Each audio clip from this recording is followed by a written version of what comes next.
I never thought my life would turn out like this. My name is Anna, and this is my story. I was born to farmers, good people who taught me the value of hard work from the time I could walk. Our days started early, before the sun came up, taking care of the animals and crops. Life was simple then. I would go to school, come home, and help out on the farm. Weekends were for spending time with family and catching up on chores. It was all I knew, and I was happy with it. But things changed after I graduated high school.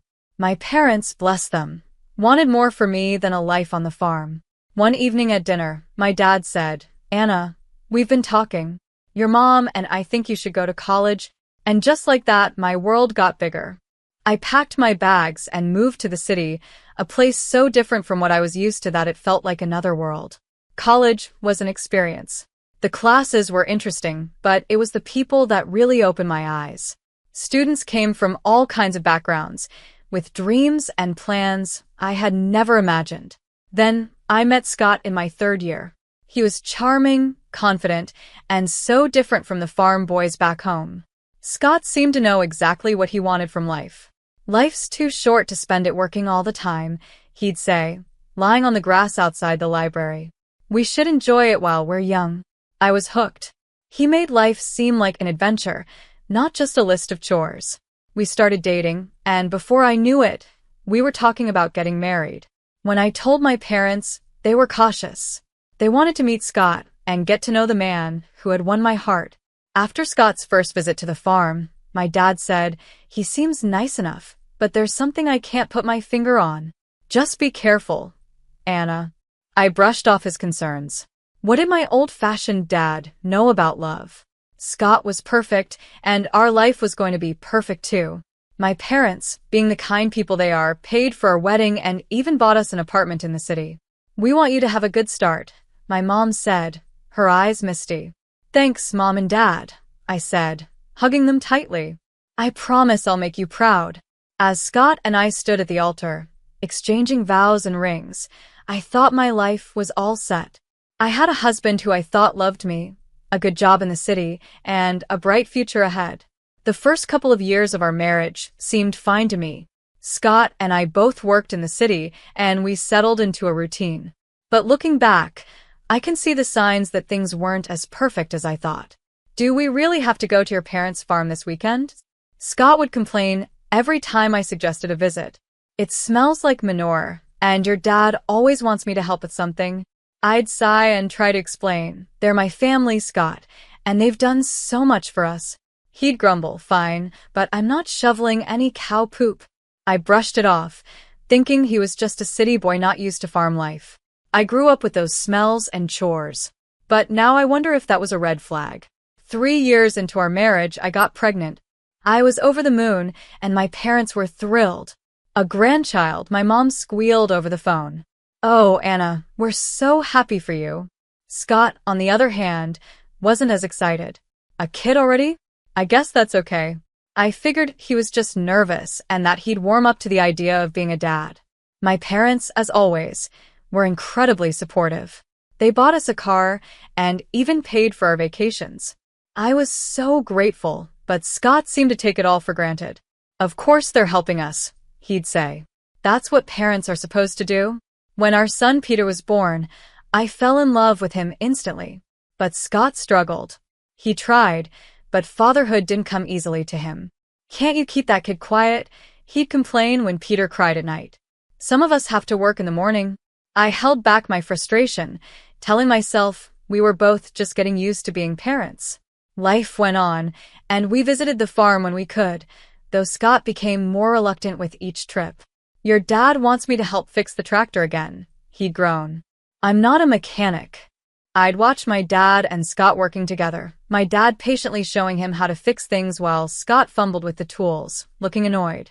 Then, within a year, both of my parents passed away. I was heartbroken. "They're gone, Scott," I sobbed into his shoulder. "I can't believe they're really gone." He patted my back awkwardly and said, "It'll be okay. At least they left us the farm." His words shocked me. The farm, my family's legacy, and all Scott could think about was what we'd inherited. A few months later, Scott dropped a bombshell. "We should sell the farm," he said one night at dinner. We could buy a big house in the city and live like royalty. I wanted to argue, to fight for my family's legacy, but I was so tired, worn down by grief and the challenges of being a mom. Wasn't I supposed to support my husband's decisions? Okay, I said quietly, if you think it's best. And just like that, with a few signatures on some papers, my family's history was sold to the highest bidder. The money went into our joint account, and Scott was overjoyed. We're set for life, Anna, he said, thrilled. No more working ourselves to the bone. We can do whatever we want now. I nodded and smiled, trying to push down the emptiness I felt inside. This was what Scott wanted, and as his wife, wasn't I supposed to support him? After selling the farm, life changed. The money from the sale gave us some comfort. I'll give Scott that. We didn't have to work as hard anymore. We both cut back to part-time hours, and for a while, it felt like we were living the dream. But as time passed, I started noticing things. Scott, who had never been much of a hard worker, seemed to lose all motivation. He'd quit jobs without a second thought, always with some excuse. That boss was a jerk, he'd say, or they expected too much. I'm not a slave, you know? I tried to reason with him. Scott, we can't live off the farm money forever. We need to think about the future. He'd just wave me off. Relax, Anna. We're set for life.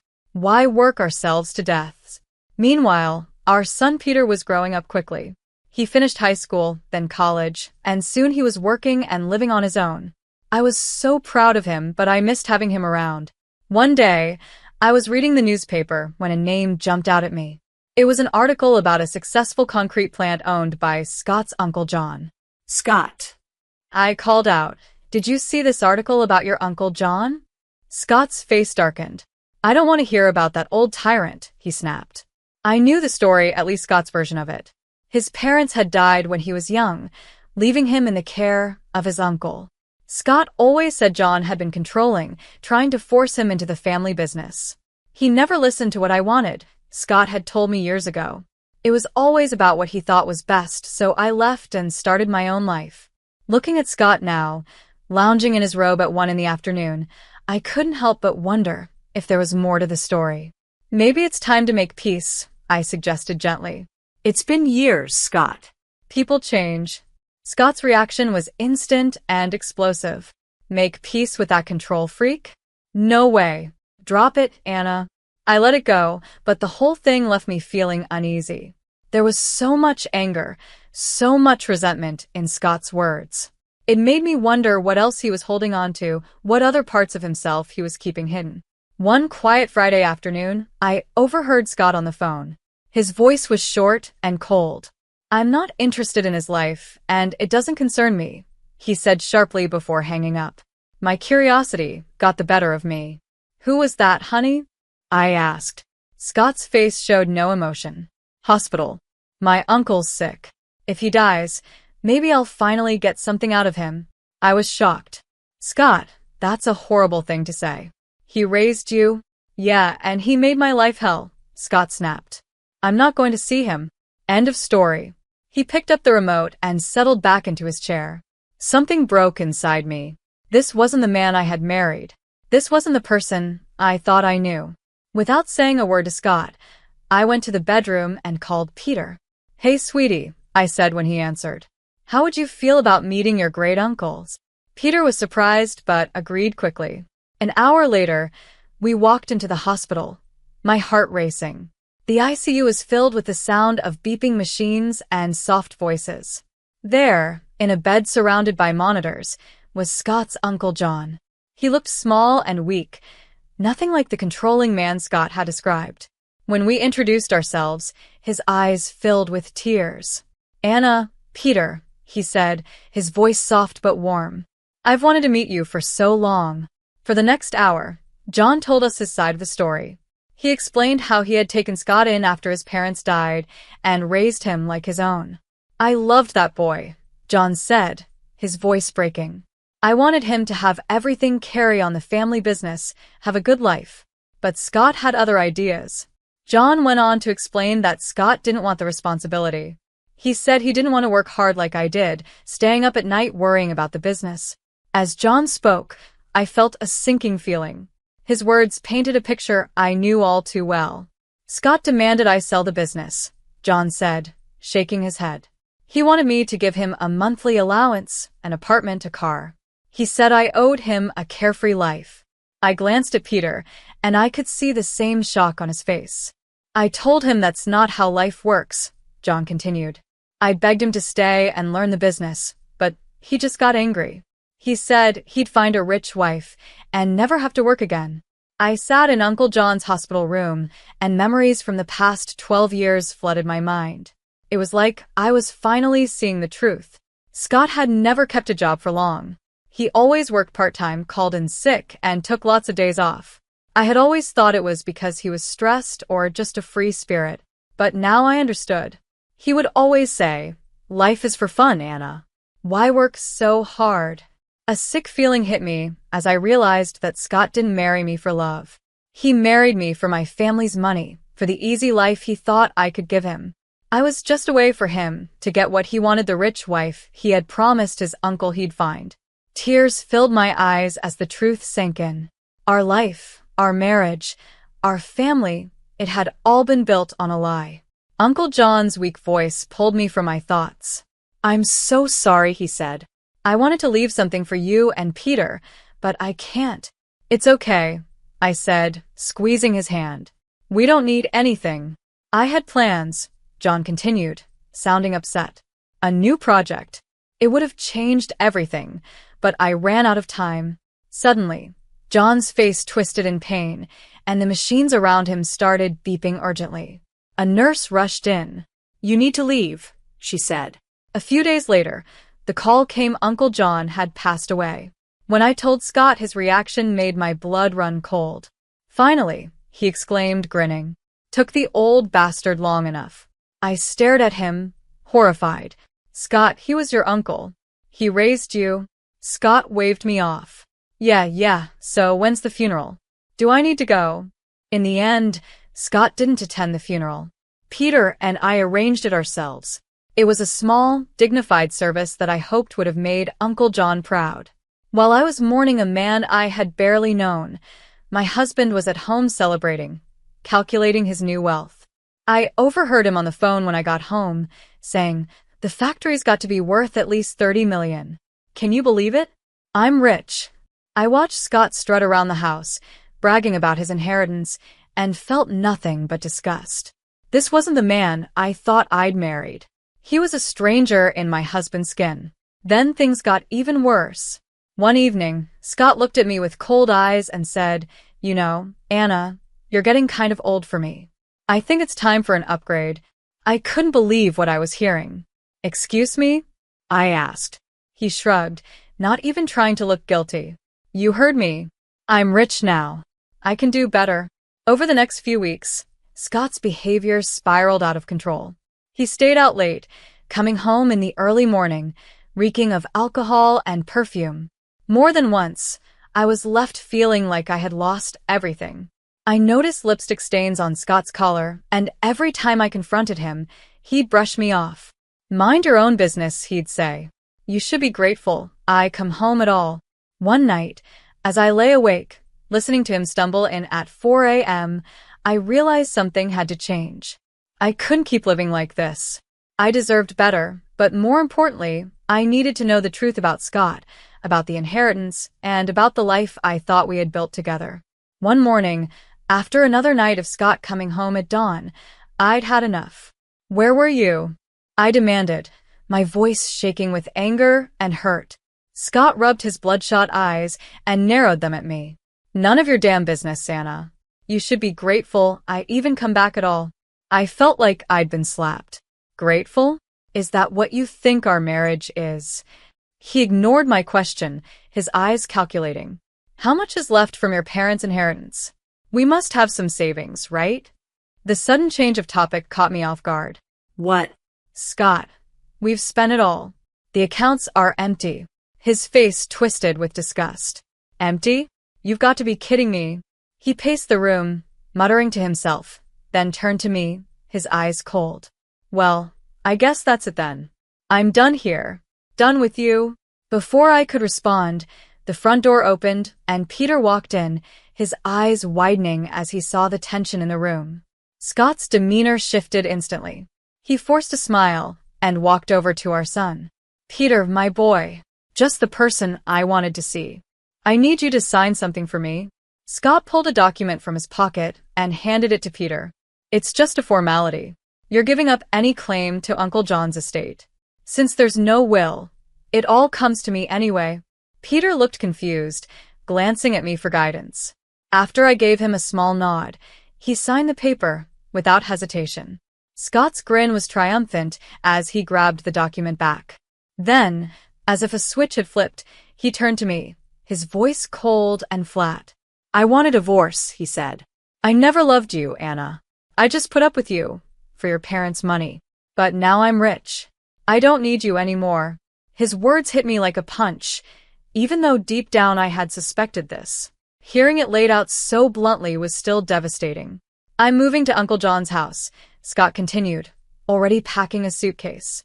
"Don't try to contact me. It's over." And just like that, he was gone. 33rd years of marriage packed into a suitcase and out the door.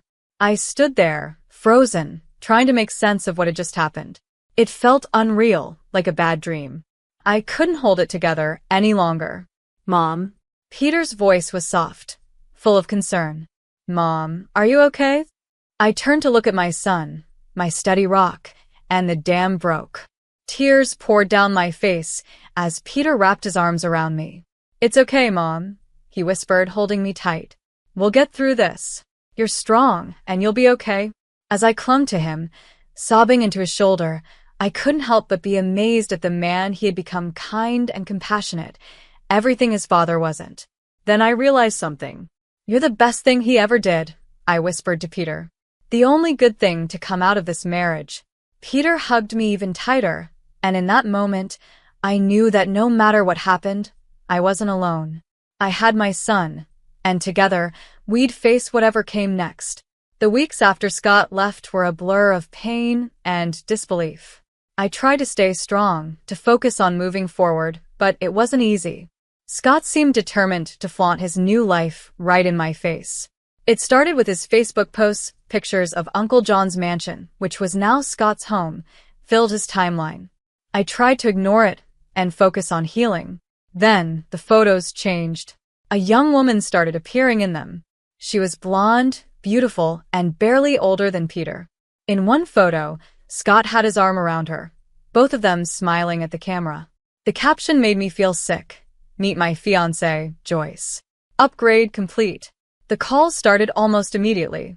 Friends, acquaintances, even some of Peter's old teachers reached out.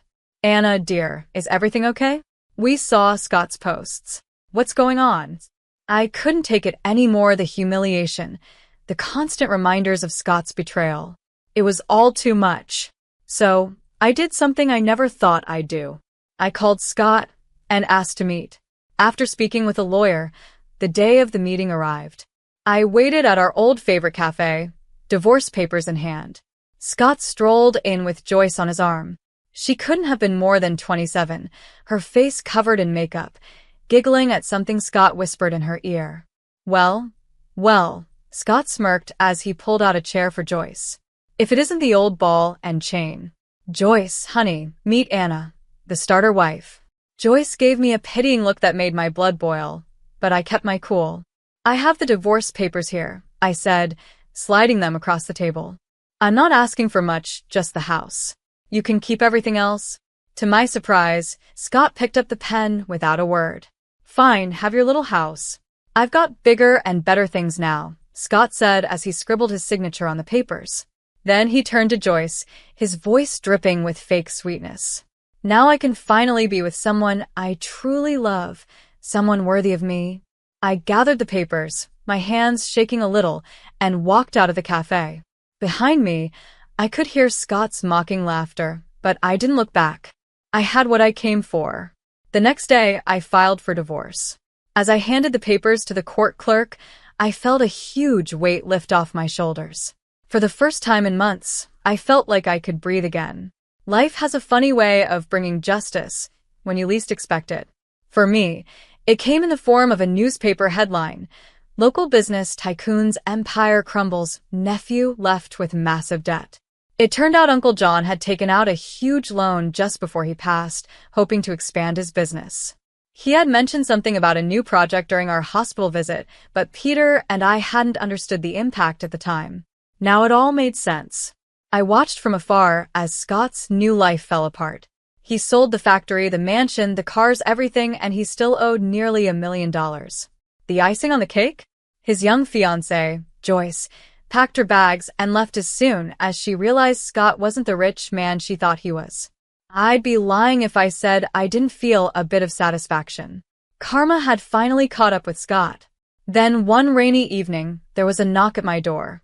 I opened it to find Scott standing there, looking nothing like the smug, wealthy man who had walked out on me months ago. He was a mess, his eyes red and desperate. "Anna," he said, his voice cracking. "I've been such a fool. I see that now. Please, can we talk?" Against my better judgment, I let him in. For the next hour, I listened as Scott poured out his heart.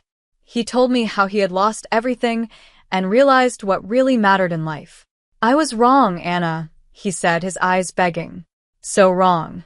But now I see you were the only one who ever truly cared for me, the only one I've ever really loved." Then, to my shock, Scott got down on one knee, pulling out a small velvet box. "Anna, please give me another chance. Marry me again. Together, we can get through anything." For a moment, I was speechless. Then I did something that surprised even me. I laughed. It started as a small chuckle and grew into full-blown laughter, with tears running down my face. Scott's expression dropped. "What's so funny?" he asked, confused. When I finally caught my breath, I looked Scott straight in the eye. "Oh, Scott, did you really think it would be that easy? That you could treat me like trash, throw me away, and then come crawling back when your life fell apart?" His face darkened, and he stood up, angry. "Now listen here," he snarled. "This is my house too. I have rights." I calmly walked to the drawer where I kept the divorce papers, pulled them out, and showed him his own signature. "No, Scott, you don't. You sign away any claim to this house. It's mine. Now get out, or I'll call the cops." For a moment, I thought he might argue, but something in my face must have told him I was serious. Without another word, he turned and stormed out, slamming the door behind him. As soon as he was gone, I called Peter and told him everything. My wonderful son was, as always, supportive. "You did the right thing, Mom," he said. "I'm proud of you." Those words meant more to me than he could ever know. In the weeks that followed, I made some big decisions. The house, with all its memories, both good and bad, felt too big for just me. So I sold it and used the money to buy a cozy apartment in a lively neighborhood I had always loved. At 62, I'm finding that life is just beginning. I've started traveling, visiting all the places Scott promised we'd go but never did. I've taken up painting, joined a book club, and even tried salsa dancing. Every now and then, I see Scott around town. He looks older now, worn down by his mistakes and bad choices. Life didn't turn out the way I expected, but you know what? I wouldn't change a thing. For the first time in a long time, I'm truly, completely happy being me.